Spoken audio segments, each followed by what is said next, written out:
అందంగా ఉంటావు తప్పులేదు, అందుకే పడ్డాను తప్పలేదు. ఏమో ఏమో ఏమో దీన్నే ప్రేమే అంటారేమో. నువ్వేమో కన్నెత్తి చూస్తలేదు, రమ్మంటే నాతోటి వస్తలేదు. అనిల్ గారు ఒక జడ్జిగా ఉండి కూడా సినిమా మీద ప్యాషన్తో మంచి కథ రాశారు.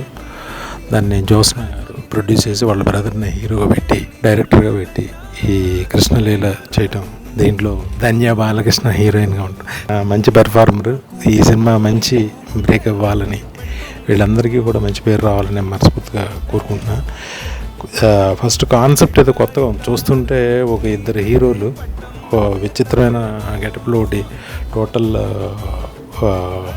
ఒక శివభక్తుడిగా ఒకటేమో మోడర్న్ హీరోలా ఒకటి ఉండడం, ఏదో సంథింగ్ న్యూ బాగుందనిపించింది. ఇది ఖచ్చితంగా హిట్టే. చాలా మంచి పేరు అందరికీ, యూనిట్ అందరికీ చాలా మంచి పేరు రావాలని మనస్ఫూర్తిగా కోరుకుంటున్నాను.